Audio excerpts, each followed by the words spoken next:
Welcome to Exploring A Course in Miracles. I'm Emily Perry with the Circle of Atonement, and I'm here with Circle founder Robert Perry. And today we are talking about attack is a call for love. This is a concept that is well known among students of A Course in Miracles, but to be honest, this is one of those areas where the ideas that have caught on are different than what the Course actually says. And so, what we are hoping to do today is to clear up some of this confusion and discuss what this teaching really means so that we can all experience the true benefit of it in our lives. Robert, just to set the stage here, I think it's worth pointing out that attack in the Course really means any expression of a lack of love. So it's anything from a physical attack all the way down to just the way we look at someone. So that's a really broad definition that we should keep in mind because attack is such a strong word that when we hear it, it's really natural to assume that the Course is talking about very big things, when actually it's saying any expression of a lack of love is an attack, which can include very small things. And there are a lot of examples of that in the course in talking about special love and other things that look like love, but they're really an attack. There's even a passage that talks about us smiling while we attack to make our attack look nice and kind. Who hasn't done that? Yeah. So anyway, I've just said that the idea attack is a call for love is often misunderstood. That what we think it means is different than what the Course actually says. So, what is what we think of this idea? How do we normally think about attack as a call for love? The way I hear people talk about it, and what I used to believe a long time ago, is that when we attack, we aren't trying to really do harm. Our motives are basically innocent. We aren't trying to be intentionally cruel or mean. We're just looking for love. And it kind of came out in the wrong way. Really similar in tone to that well-known idea, everyone's just doing their best. Mm-hmm. And something in us must really like that interpretation, or it wouldn't have gained so much traction. There are thousands, literally thousands of teachings in the Course, and yet this is one of those ideas that everyone knows. Well, at least what we think we know about it. And my guess is that part of the reason for the appeal is that it's hard to blame someone who's just looking for love. And so again, it brings out this sense of compassion in us. But I think the larger reason may be that we just like this idea as it's applied to ourselves. You know, we like to think this idea that we aren't mean, we're not cruel, we're just lacking in love, and that's why we said or did these nasty things. And so the way we tend to think about this idea, I think, has gained a lot of popularity because it's a way of letting ourselves off the hook. I think that's true. I find that it's very difficult for people to face that they had hurtful intentions. We like to believe our intentions are always good. But whatever the reason, I think that in the student body of Course in Miracles students, this has really taken root. Yeah. And getting to what the Course actually says here, in the Course, attack is a call for love. Again, doesn't mean we attack because we're just looking for love. The opening line of Workbook 170 says, no one attacks without intent to hurt. This can have no exception, end quote. And so that is the definitive answer to why we attack. We attack because we intend to hurt. That's what's going on here. That's what we do. That's what others do. It's sort of the dirty secret that we don't really want to face. Yeah. One thing I really like about the Course is that it offers this realistic and sober view of just how things go in this world. And this is one of those areas where the course is just telling it like it is. No one attacks without intent to hurt. There can be no exceptions because this is our experience. When someone attacks us in whatever form that takes, you have to really turn your mind into a knot to think, well, they were just really innocently looking for love and it came out as an attack. Because we know in that moment that is absolutely not what they were thinking. And if we're honest, we know in those moments when we're attacking, that's not what we're thinking either. We're not thinking, I'm just going to let them have it because underneath of that, I'm really just looking for love. When we're attacking in whatever form that takes, what we're thinking is, I'm just going to let them have it. Yeah. And then we come up with stories that make it all seem nicer. That's true. So if the course is not saying that we attack because we're looking for love, then what does attack is a call for love really mean?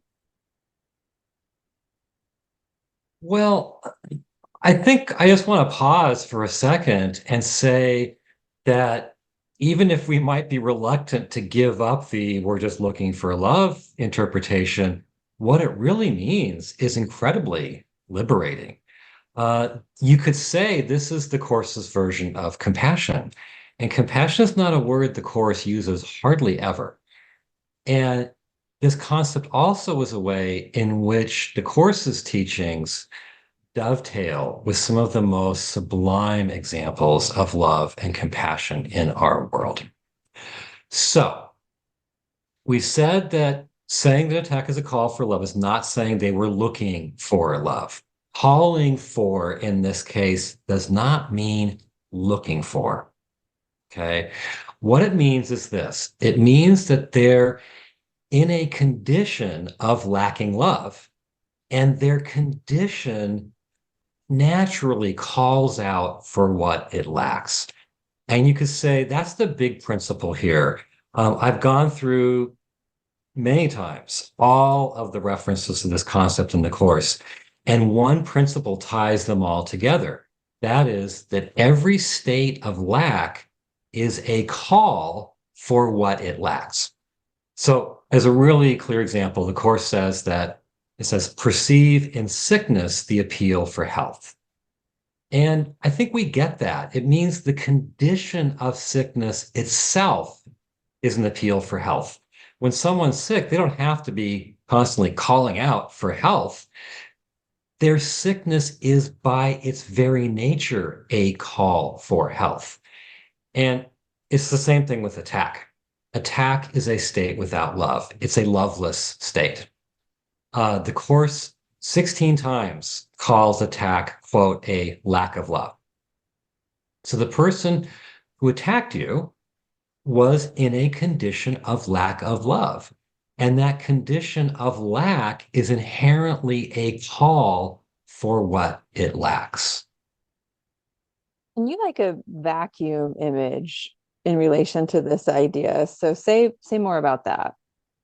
Yeah, there's a couple of places, and they got edited out for the first, edition of the course. But in the CE, we've restored there's a couple of places where the course likens this idea of a lack of love or an absence of love to a vacuum.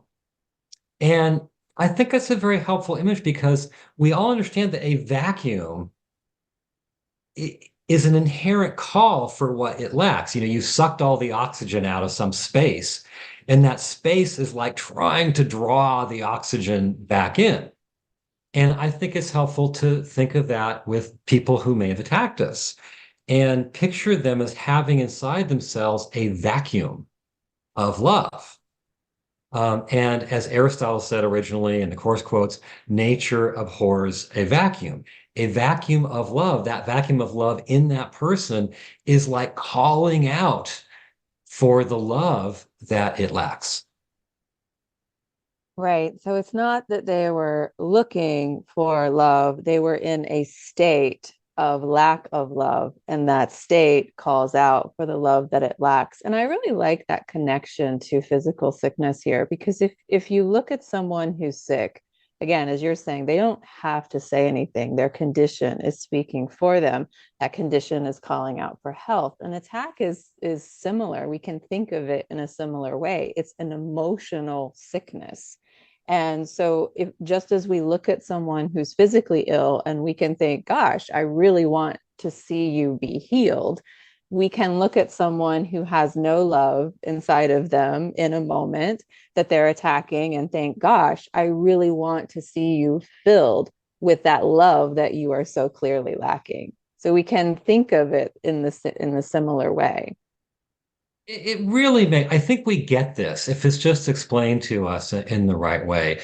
One of the places that I think makes it really clear is that when the Course uses the term call for love, there are three times where instead of call for love, it uses a synonym, which is need for love. Okay. And that term really says it, I think. If you think about someone who attacks you, they are in a state without love. And so they had a need for love. Their vacuum of love was a need for love. Yeah, and along that line, the real term that the Course uses for this idea is not call for love, but call for help. So the Course refers to the phrase call for love 6 times, but it says call for help, appeal for help, plea for help 24 times. So 4 times as many. Um, so what that means is that call for help is clearly the term that the Course prefers, even though call for help and call for love say basically the same thing. So what are we to make of this idea that even though call for help is basically the same thing as call for love, the Course clearly prefers this language of call for help? It's interesting. Yeah, I mean, call for love is very localized in the Course, and call for help is not only more numerous, it's spread out throughout the Course, all the way to I think the last section of the Manual for Teachers is a reference to it there. And I think it just captures something about it. It says that they're not just in a state of lack, they're in a state in which they need help. Um, and it also clarifies the whole idea because if if call for love means they were just looking for love, as we tend to assume, then it also means they were just looking for help. But no one thinks that, right? You don't think, well, someone's just going around consciously looking for help. They're not aware of needing help. So I think the call for help term really clarifies it. They've basically something's wrong inside them. Okay. They've fallen into a hole. They fall into a state of error and they need help. They don't recognize that most likely on a conscious level. They probably aren't consciously looking for help, but their condition is a call for help. They need Mhm. our help. They need our love. So I think one thing we need to do here, just because it's so clarifying and I think it captures the concept a bit better, we need to ideally just switch over to routinely using the main term here, which is call for help. So I want to summarize what we've talked about so far and then switch over into what it means and why it matters. But just as a summarization of this idea, when we attack, we are in a state of lack, and this state calls out for what it lacks. And specifically, we are in a condition of lack of love, and this condition itself is a call for the love it lacks. So we have fallen into a state of error, and this state calls out for the help we need to get out. So we're in a condition of mental sickness, and this sickness is a call for the mental health that we lack. Did I get that right? Yeah, yeah, I think that's a good list. It captures it. And our experience in teaching this the other day in our forgiveness challenge was people got it, right? They were happy to get the clarification. It's a simple concept. Take in. Yes and no. I think people got it and then didn't get it also, because that idea of I was just looking for love and that's why I attacked has laid a very deep groove in our mind. And so when there is some resistance around this new idea, do you want to say some things about that? Well, I mean, just simply our experience is that when a groove has been laid down in people's minds, it's a challenge to get people out of it.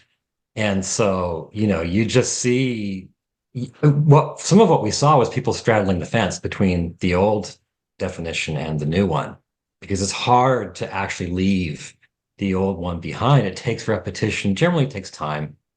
Mm-hmm.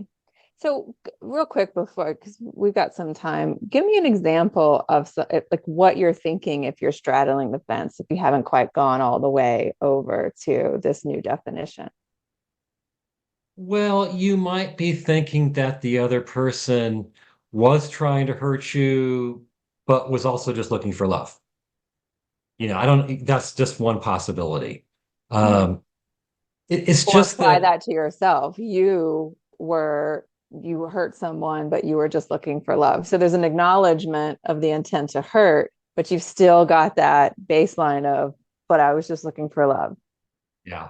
I think part of the way we think these days is we want to find we don't want to acknowledge that something's really wrong inside of us. Something's really wrong inside of people generally. We want to affirm everyone, right? All their Mhm. intentions are good. Um, and this requires us to say there's a sickness inside of you. And that can be the most compassionate thing you can say. So this can be such a positive thing. Mhm. Right, and that's what we're getting at. But just to recognize when you're in thinking that is outside of what the course is talking about in relation to this idea, anytime you want to attach that phrase, but I was just looking for love to your thoughts or actions, that's Yeah. not what we're talking about here. Okay. Yeah. Ideally, like just aggressively strip that out of your Right. vocabulary. Right. So, okay, in thinking about what understanding this call for help idea brings to our lives, you and I have been noting that there's a really powerful effect that can happen here because if we take in this idea as the course is presenting it, it can bring us to a place of having forgiveness and love and compassion for those who are actually intending to inflict pain and harm. Now, that is big. That is the hardest thing to do in this world. We do not want to do it because it feels wrong. It feels like we're just letting people off the hook for their abusive behavior, but it's also a really, really high form of spiritual investment. So let's talk about that idea. Well, I feel like I want to save some of that for, later in the conversation. But I do think that these days we've gotten really into I have my rights. My rights have been trampled. I've got to make sure that those who did the trampling are held to account, right? And they are basically stopped from doing it ever again. And a lot of my mental health involves the act of stopping them. And I think hopefully we can open our mind here to the fact that there is a higher love, and that love in the end is the most healing. I think our egos want to stand up and say, now look who the strong one is. And now, I'm not going to let you do this anymore. But I think that keeps the cycle going, the cycle of hate. And I also think this is where we're having problems with this idea because it is so much easier to say to ourselves, yeah, I know I did this harmful thing, but I wasn't trying to be mean. I was just looking for love. That's so much easier to accept than it is to say, yeah, I intended to hurt, or someone else intended to hurt me. And now I'm going to have forgiveness and compassion for the person who intended to hurt me. We just don't want to do that.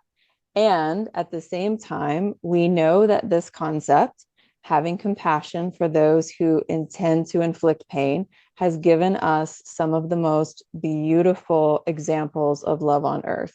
So Jesus's teachings on loving your enemies, if they hit you, turn the other cheek. If they make you walk a mile, go the extra mile. If they take your coat, give them your shirt too. Jesus demonstrated this message right up to the point of his death, when, as he was being crucified, said of his murderers, Father, forgive them, for they know not what they do. So we have a Can I very, just step in here just for a second? well, let me just end that what I was saying. Okay. We Okay. have a really love-hate relationship with this idea. So on one hand, we know it's beautiful. You know, we hear Jesus saying, Father, forgive them, for they know not what they do. And that idea is so beautiful. It's lasted 2,000 years. And yet at the same time, when we try and take that idea and put it into our own lives, our own experience, what we think and what we hear culturally is that's excusing abuse. No. So let's talk about that. Okay. Before we get too far into that, I want to just establish the beauty of the idea. I know. I love And that about you. Every time I'm like, yeah, but what about this? You're like, let's pause and let's just appreciate what he's saying here because it is a beautiful idea. And I say that, I mean, I sound like I'm kidding, but I'm actually really serious. I think before we get into the yeah buts, we really do need to pause and appreciate what he's saying here because it is the most beautiful shaft of heaven come to earth. So yeah, go ahead. yeah, I've done a lot of work and analysis and writing and teaching on those sayings of Jesus that you just mentioned. There's a trio of sayings, and I'll just focus on one of them, go the extra mile. Uh, that teaching, I think if you look into it deeply enough, it's the same idea that we're talking about. So the go the extra mile saying has to do or had to do with the right of a Roman centurion to compel you as a Jew to carry his heavy pack for him for a mile. And these packs were really heavy. This is not like 20 pounds. I think this is like 100 plus pounds. So he has the right to say, you peasant, you got to carry the law says I can make you carry my heavy pack for a mile. Okay. He seems to be the superior one. He has all the power. Okay. And now your energy and your time and your dignity seemingly are being taken from you. And instead of acting like that, you act like you're the one who has everything to give. And you act like he's the one who is in need. And how do you do that? You say, yeah, sure. I'll go that mile. In fact, I will go twice that far with you. So you act like you're in the position to be generous, like you're the one who is whole and complete and not in need.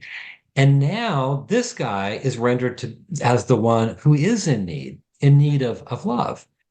And that there's something so beautiful about that. And I think we recognize that.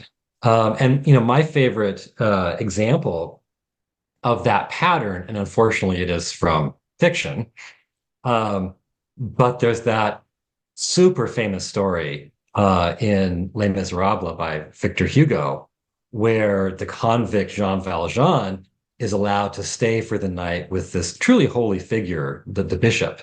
Um, and the last things in this world the bishop owns of any value is his silverware and silver candlesticks. And Jean Valjean, after being totally welcomed, treated like a brother, no questions asked, he steals the silverware. Um, and then he's caught by the police, brought back to the bishop. And the bishop is like, "Oh, but you forgot the candlesticks." And it changes Jean Valjean's life forever. Beautiful, inspiring story. And it's exactly the pattern laid down in those sayings from Jesus. Someone's trying to take something from you, and rather than seeing yourself as the victim, you see yourself as the one who's in a position to give. And then the thing they're trying to take, you give it to them and you give them twice as much. There's something about that kind of love that humanity for centuries has recognized is the very pinnacle of love. So let's not be too fast to trash what could be the pinnacle of love for the sake of defending our rights and standing up for ourselves. There's a real life example of that in the civil rights movement. I just did this sermon on Martin Luther King over the weekend, and in it, there's a piece of a speech that he made where he was like, they put the hoses on us and we looked right at them. They put us in the paddy wagons. We looked right at them. We held our heads high. They threw us in jail. We sang our songs. And what he said was that the jailers couldn't help but be moved by the prayers. The jailers couldn't help but be moved by the songs. And so there's that idea at work where someone's being attacked, but they're looking right at it. They're holding their head up high. They're singing, they're praying in the face of that. And it moves people. There's a power in it that has changed our world. It changed our world with the example of the civil rights and civil rights movement. And one thing I'll just say on that as well is part of that sermon was talking about how Martin Luther King referred to love as a redemptive power. And to me, I think the issue of, well, what about this, that, or the other thing? Aren't we just excusing abusers and letting them go on with their abusing ways? Is held in the phrase, love has a redemptive power. Because we all know that hate has one speed. Hate just tears down, hate just destroys. You hit someone, they hit you back. You hit them, they hit you back. I mean, that just continues that cycle, and no one ever changes. You just continue to hate each other. Love has a healing power. And so that's why we can say, okay, it's not just letting abusers get away with what they're doing. It's using the power of love because there is a healing agent in that power, Right, in right. that love, that can actually make a difference. And that's Yeah. what we don't understand. We didn't understand it with Jesus. Martin Luther King said, "You don't understand the power of this love," because he was so criticized by everyone of the day who called him a traitor to his people, said that it's not violence when someone hits you to hit them back. But he said, through the power of lessons learned through Jesus, that when you're hit, you can turn the other cheek. So we can apply these ideas and use them to move the world. And it's not theory. There's a real example of that that has worked in our world. Oh yeah.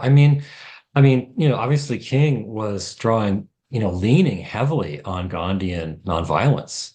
Mm-hmm. And the nonviolent movement that Gandhi started has spread to dozens of countries throughout the world and had massive transformative effects.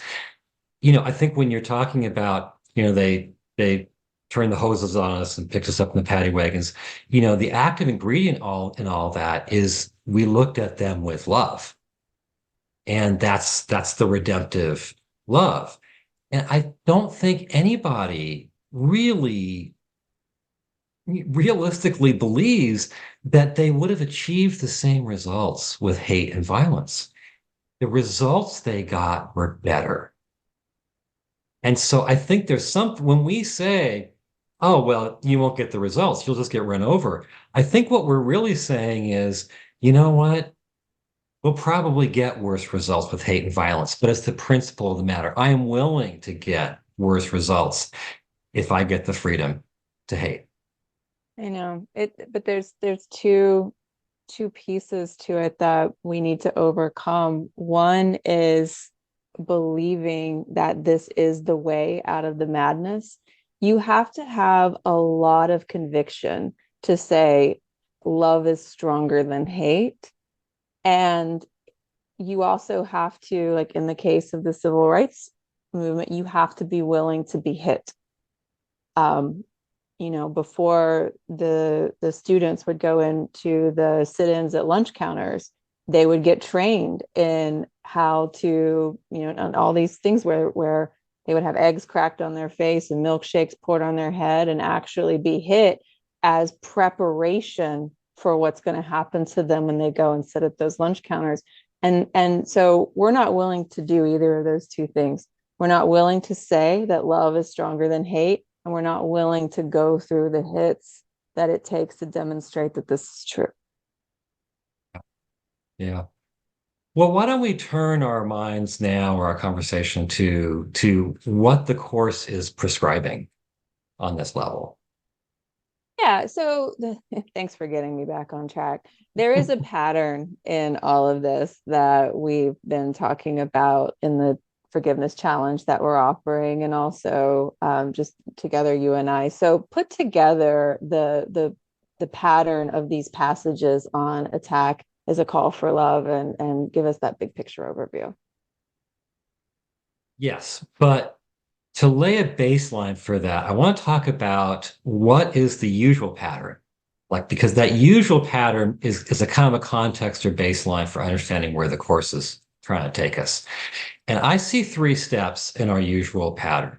Number one, when we're being attacked, we see the other person, the attacker, as being in the position of strength. They're exerting some kind of strength on us, even if it's just verbal. They seem to be taking something from us, even if it's just our dignity. Okay, so they seem to be in the position of strength. Number two, we seem to be in the position of need, right? We appear to be the victim. We are being taken from, right? So they're in the position of strength. We're in the position of need. And then number three, as a result of that, we need to move to protect and defend ourselves. And that's how we respond when under attack, right? We tend to not look out for them. We have much more immediate concerns, right? Ourselves. Right, exactly. We are being taken from, we are losing, we're being taken down a peg. And so we have to limit that and ideally turn the tables, but at least, limit the loss. Mm-hmm. And that's really, I mean, we can all relate to that. When we feel attacked, we feel like we have to defend ourselves as a matter of safety, personal and Exactly. emotional safety. Yeah. Exactly. And maybe once we're safe, we can think about that. So let's look at what the course says, because as you go through, and there in the end are quite a number of references to this concept of the call for love or the call for help. Um, as you go through them, a few things you just encounter again and again and again. And it's also three steps. So, I want us to like take some time with these three steps. The first step is recognize the attack as a call for help. And from the course's standpoint, that recognize, perceive, see the attack as a call for help is the key part of this. If we can do that, our anger will be gone and will be replaced with love and forgiveness. There's a great quote that says, who can feel justified in responding with anger to a brother's plea for help? Someone's just saying, like, help me. Anger is Yeah. not justified there. And that, just to say, that neatly reverses the first point above, because if they're calling for help, if they're in a state where they need help, they're the one who is in need. They're in a state of lack of love. So now, rather than being the one in the position of strength, they're the one in the position of need. And our first instinct, and it's just survival mode, our first instinct is, okay, we've been attacked, protect ourselves immediately, protect ourselves. But instead, the course is asking us to think about them. Incredible idea. There's that line I love: those who attack are poor, their poverty asks for gifts. I mean, can you imagine in the face of an attack thinking of the other person, oh, you poor thing. You must be in a place of love lack. What can I do for you? We just, I mean, who thinks that? But But it's a that's beautiful sentiment. it is. I know. Like, who thinks that? because we're so focused on ourselves. But gosh, what a different world we would have if we did. That is a true pinnacle of spiritual love in this world. If we're on the spiritual path because we're students of love and we know that spirituality is a path of love, well, there's your mountaintop. Someone's attacking you, and your response is to think about them. Yeah. We know that's a bigger mind. Okay, so the next Jesus is step, mine. yeah. The next step, the first step was recognize the attack as a call for help. The next step, number two, is answer the call. If they're calling for help, answer their call. And we answer it primarily with our love and forgiveness. Whatever the form our answer takes, the essence of it should be our love and forgiveness. That's the essence of the help they need.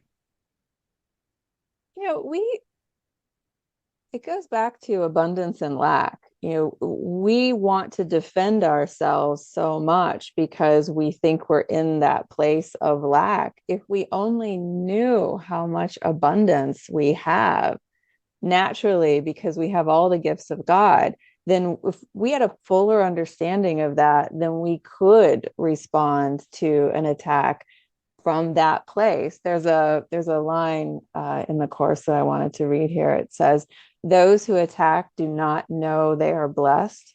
They attack because they believe they are deprived. Give therefore of your abundance and teach them of theirs."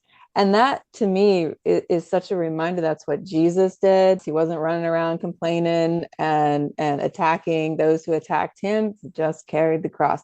The civil rights marchers and protesters, like when the hoses were on them, it's like, just staring down. And so we can do that when we know where our real strength lies, but we don't, and that's why we're so vicious with each other.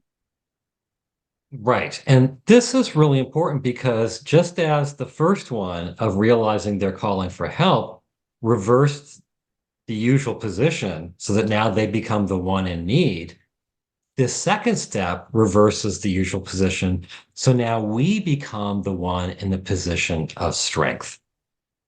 And you really see that in some of those stories that we've referred to, because in those stories, the quote unquote victim acts like they're whole, they're fine, but they have something to give to this poor person who is clearly feeling lacking.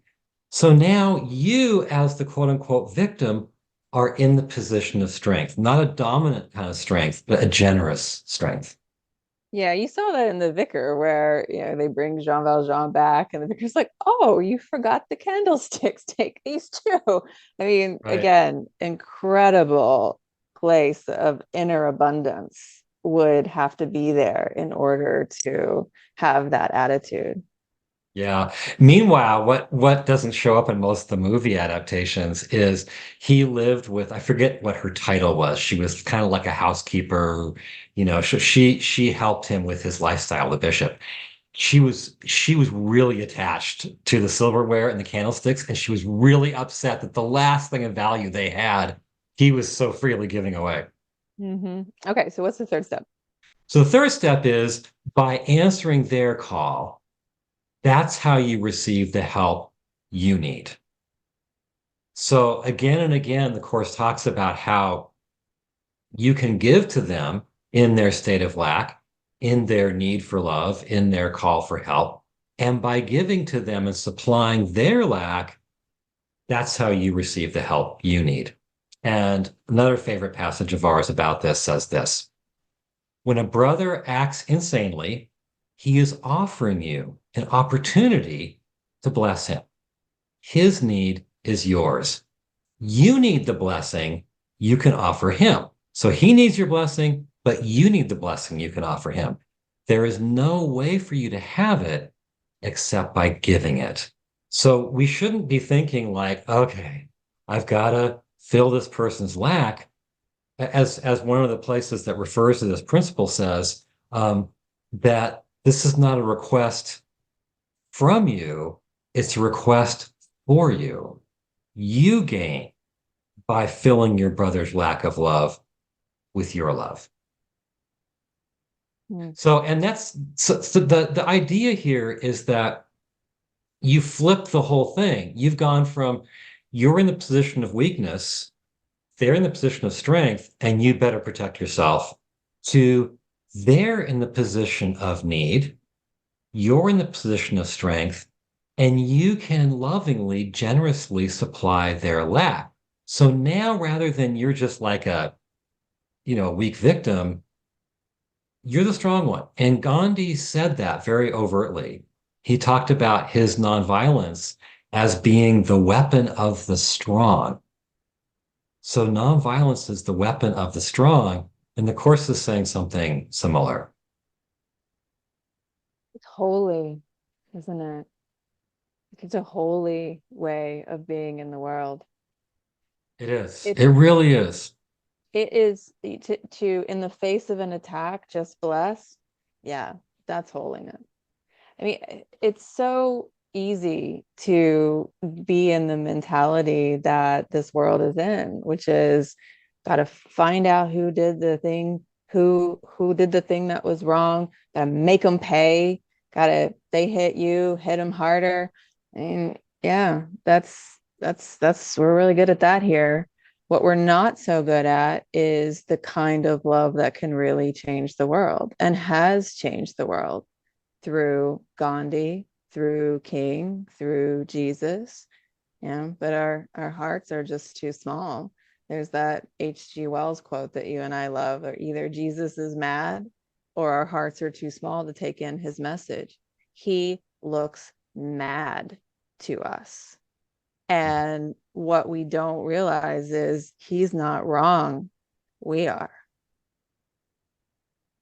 I think if there was one thing that we could say about this teaching on attack as a call for help, is that I feel like this really is what you've been saying, which is like the pinnacle of love in this world. It's a heavenly kind of love come down to earth.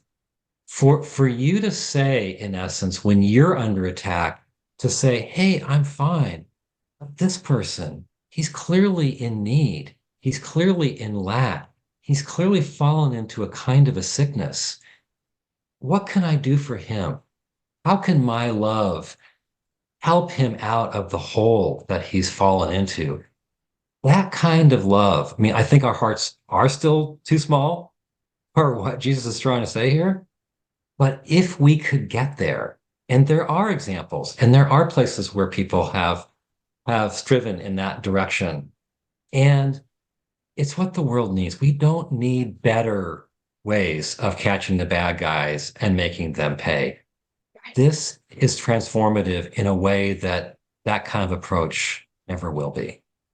I think we also need a reorientation of our values as a spiritual community because we spend so much time idolizing spiritual gifts like meditation and visions and guidance, and those things are fabulous and are part of one's spiritual repertoire, but we don't place enough value on this idea. How do you respond in the face of an attack? Because if A Course in Miracles is our path and Jesus really is the author, that's the message that he came to teach. He didn't stand on the mount and give a sermon about visions, seeing visions and receiving great guidance. He stood on the mount and gave a sermon about loving your enemies, and we're hearing that and we're thinking that's great, Jesus, but give us something else. We don't want to do that. I think we um, value a lot of other things first. right, right. And so I it would be so nice to see a reorientation of spiritual values more broadly, but within the course community, a real embrace of this idea. How are we going to love in the face of an attack? And then we really do have a shot of changing this very divided and hurting world.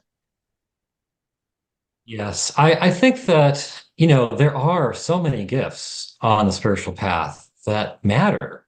and that we need to draw upon. We don't want to like devalue things like receiving guidance and having holy instance and such. I mean, the course came to us through somebody who heard great guidance.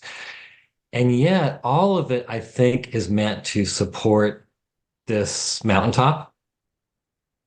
And we should value the mountaintop first and foremost. So Yeah. I love to see people who have spiritual gifts or who've had awakenings. Those are great things. We should treasure those things. And hopefully they lead as supports to the main thing, this kind of egoless, sublime, heavenly love that even in the face of of an attack, loves the attacker and sees the attacker as in need of that love. But what is awakening? I mean, awakening is the shedding of the ego, which is the small separate self that's only concerned about me and how I go through this world. And so this is how we awaken. And so, again, if we're spiritual students, we are on a path of love. That's what we're doing here. And this is the highest place of love that we can reach, to love in the face of an attack. And the reason why it's the highest place is because it's the closest to God's love that we can demonstrate here. Mhm. And so, if you want to be God's ambassador in the world, this is how you do it. If you want to achieve what Jesus achieved in the world, this is how you do it. If you want to achieve the goals the course has for you in the world, this is how you do it. And so, yeah, we can complain that we don't like it, that it's not fair, that it lets other people get away with things that maybe they shouldn't get away. It's not that people aren't held accountable. We say that all the time. But at the same time, we've got to stand for something differently in this world, or we're going to keep getting the same old, same old. And the same old is tearing us apart. Like, this is Yeah. unsustainable how we're living right now. Someone has to break the chain. And if it's not us, who? I think though, I mean, we're sounding pretty soapboxy. Are we? Let's face it. Sorry. I can't help it. I'm not in it. Sorry. But let's Sorry. just admit here that okay, there's a couple of steps. One step is just admitting this is the ideal. Like these days, we've gotten so caught up in like if you don't accept my uniqueness, then my rage is absolutely not just justified, but it's a virtue, right? So the first step is admitting this is the ideal, but then comes the much harder part, and that is climbing the mountain towards the ideal. And, we can stand for it just by saying, yes, that's the ideal. And that's crucial. But the more powerful way of standing for it is when we're attacked, this is how we react. And to react this way, it just takes a lot of work. I don't feel anywhere near this summit. I want to, like, I admit it's the ideal. I want to do the work to get to the summit. So that is the most important part of standing for this. And we all have, I think, a huge amount to learn on that Oh, level. yeah. I mean, if we really got this, then we would just disappear like Jesus did. We are here in these bodies existing because we need to learn the lessons that are going to take us to this place. And yeah, you're right. We've got a long way to go. And before And we disappear, we leave behind some really great stories. we're not, I mean, soapboxy is such an interesting word, because not trying to be soapboxy, not trying to sort of stand on and say like we're here, we're not here, not anywhere close. But if ever there was a soapbox I wanted to stand on, if ever there was a hill I want to die on, it's this one, right? So that said, I don't know what else we have to say on this topic. So do you want to Well, I end it think just there? to wrap it up, I mean, we started with, felt like a long time ago, we started with the idea that, oh, okay, attack's a call for love. People, they're just looking for love and just not looking in the best way. And that has been a comforting idea for countless course students. But this real idea, and I can assure people this is what the course is really teaching. I've collected every quote I can find in the course on this. None of them sound like people are just looking for love. They all sound like this. Um, Accepting this as the idea puts us in touch with a kind of river of love and compassion that's been flowing through humanity's holiest, most loving people and traditions. And we want that. Like we're all on this path seeking a higher love. This is the higher love. When someone attacks you, they're really just calling for help.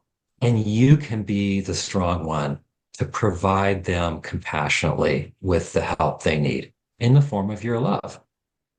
We And want that's this the deeper place of version. strength. Yeah. Yeah. Hmm. And there's real spiritual power in that too. The course makes reference to it in a couple of places, but it's not very overt.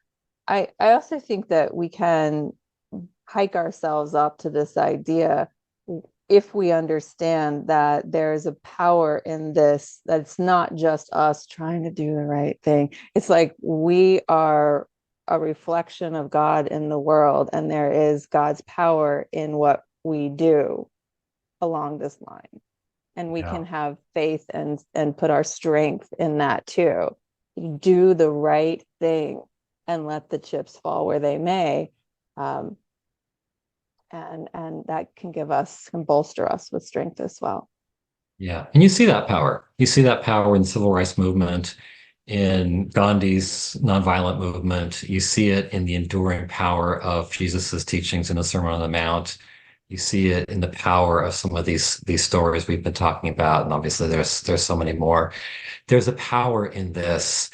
And I feel like something in us is saying, yeah, okay, maybe it gets better results, but I just want to hate. All right. Well, thank you so much to everyone who has joined us live for this podcast recording. If you are listening to the broadcast and would like to join us for a live Exploring a Course in Miracles recording, we do this every Thursday at 11 a.m. Eastern. And you're welcome to join us by joining our free community at community.circleofa.org. And we hope you will. On behalf of Robert and I and everyone at the Circle, thank you so much for listening, and bye for now.